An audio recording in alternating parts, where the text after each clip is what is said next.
is a critical situation. We must act immediately to contain the spread. Emergencies are on their way, but the situation is escalating rapidly. Let's start with a simple question. What's the clearest sign a country is in serious trouble? Is it a political scandal? A stock market dip? No, it's when the people and the companies with the most to lose start leaving. And right now, Britain is witnessing a historic synchronized exit. We're talking about two kinds of capital packing their bags at record speed. First, the human capital. According to migration experts, a projected 16,500 millionaires are set to leave the UK just in 2025. That's not a trend, that's an exodus. These are the investors, the entrepreneurs, the job creators. But they're not leaving alone. They're being followed out the door by industrial capital. Think of the giants, the Port Talbot Steel Works, the Grange Oil Refinery. These aren't small businesses closing shop. These are pillars of the national economy. And a common theme in their closure is a cost so high it makes operation impossible. This isn't a coincidence. When the wealthiest individuals and the biggest industrial plants start fleeing at the same time, it's not just bad news. It's a screaming alarm siren for a deeper structural collapse. It's a vote of no confidence played out in private jets and shuttered factories. So, what is that impossible cost? What bill is so high it can blow out the furnaces of a steel plant that's been running for decades?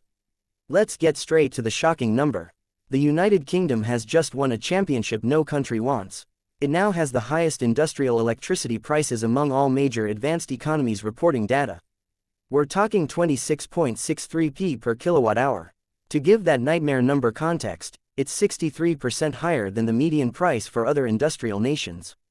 Let that sink in. If you're a factory manager in Germany, France, or even the United States, your fundamental cost of doing business, the power to run your machines, is radically cheaper. In the UK, it's a built-in disadvantage. The government itself admits these are some of the highest in the G7. This isn't about a temporary price spike. This is the permanent landscape.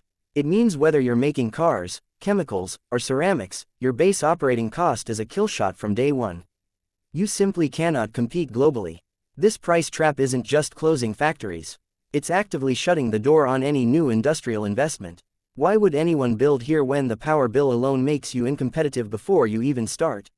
Now, let's talk about a betrayal from inside the house. If wealthy individuals and big companies are leaving, that's one thing. But what happens when the very institutions built to safeguard Britain's future start pulling their money out? That's a whole different level of alarm. I'm talking about UK pension funds. Think about it. These are the giants that manage the retirement money for millions of British workers. Their job is to think in decades to find safe long-term growth. And for generations, a huge chunk of that money was invested right here at home in UK companies and stocks. It was the ultimate circle of confidence, British workers funding British growth. But that circle has been shattered. Over the past 25 years, pension funds have been quietly systematically exiting the UK market. Their allocation to UK equities has collapsed from over 50% to a staggeringly low 4.4%. Let me repeat that, from 50 to 4. This isn't a shift in strategy. It's a wholesale withdrawal. It means the smart money, the patient money that should be the bedrock of the economy, is now betting against Britain's long-term prospects. They're starving the very companies that need investment to survive or transition, creating a vacuum where domestic capital should be. It's the ultimate vote of no confidence. And it's happening in slow motion. So, with capital fleeing and the system crumbling from within, what's the government's move? What's the emergency plan to stop the bleeding? Well, there is one, but here's the catch. It might already be too late. The government's main answer is called the British Industrial Competitiveness Scheme. It promises to slash those killer electricity bills for manufacturers by up to 25%. A direct attack on the core problem we just laid out. But then you get to the fine print, and that's where the hope drains away. It won't even start until April 2027. Let's be clear about what that means. We are talking about a 2.5 year waiting game from right now. For a factory on the brink today, hearing that help is coming in 2027 is like telling someone drowning that a lifeboat is being designed. It's meaningless. This gap, this chasm between the immediate crisis and the delayed relief might be the single most damaging factor. It tells every struggling business and every anxious investor that the system cannot move fast enough. The crisis is in real time, but the solution is stuck in political slow motion. It's a delay that could doom the very industries the plan is meant to save. Now, here's the plot twist. While the government's plan for traditional industry is stuck in slow motion, it is moving at lightning speed to roll out the red carpet for a very different kind of customer. A customer that doesn't make anything you can touch, but uses insane amounts of power. The government is openly choosing winners and losers. Their big bet is on artificial intelligence. They've created special AI growth zones primarily in Scotland and the north of England. And they're offering a deal that would make any struggling manufacturer cry.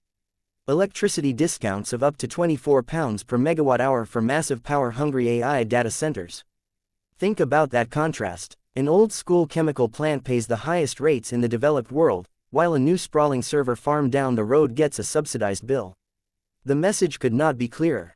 This is a conscious strategic decision to leapfrog a dying industrial base and try to sprint directly into a high-tech digital future. They are betting the farm on silicon over steel, on data over diesel. It's a high-stakes gamble that says the old economy is too broken to save at its core. So, the only move is to build a completely new one right next to it. But this gamble creates an instant glaring conflict. And that conflict isn't just philosophical, it's physical. It's a brutal behind-the-scenes fight over the most basic resource of all, electricity. Because Britain's power grid isn't just expensive, it's completely overloaded. The national electricity network is described in official reports as increasingly constrained. In plain English, it's full. In some regions, if you want to connect a new large facility, any facility, to the grid, you're being told to get in a queue that's 8 to 10 years long. 8 to 10 years. Now, place that fact next to the government's AI gamble. If you're fast-tracking giant data centers that each use as much power as a small city, where is that power coming from? The grid is a zero-sum game. There is no secret extra supply. This sets up a direct hidden war.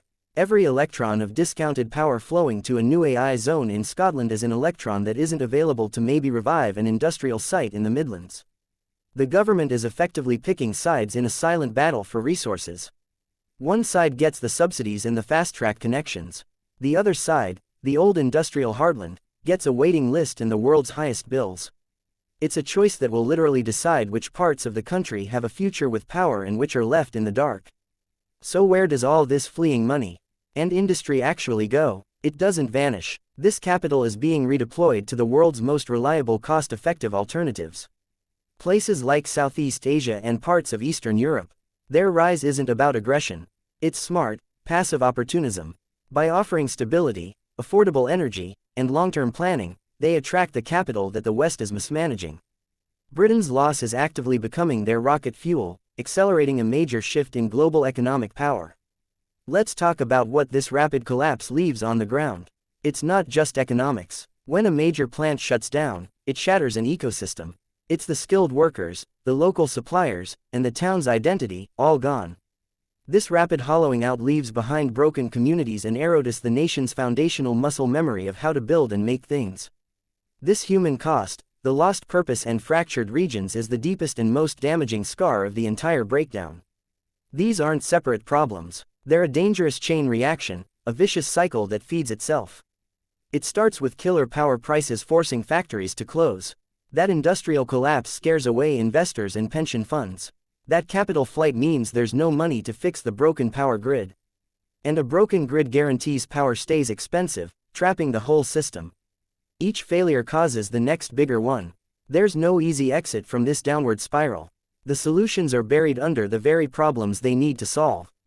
So where does this leave us? The story of Britain's accelerated breakdown is more than a national crisis. It's a powerful real-time case study in how global economic power shifts. And it gives us a crystal clear picture of who the new winners and losers are in this fractured world.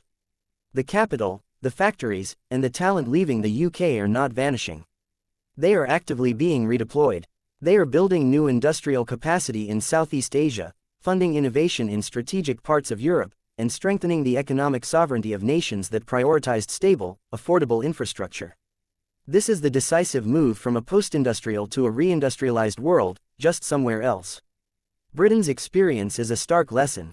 In an era of fracture, the countries that win are not necessarily the most aggressive, but the most competent. The ones that can keep the lights on, both literally and figuratively. The old map drawn by post-war Western dominance is being erased. A new one is being drawn in real time by the flow of capital, and it shows power dispersing to those who can offer a safe, sensible harbor. The UK's crisis isn't an isolated event. It's an accelerator for the world's next chapter.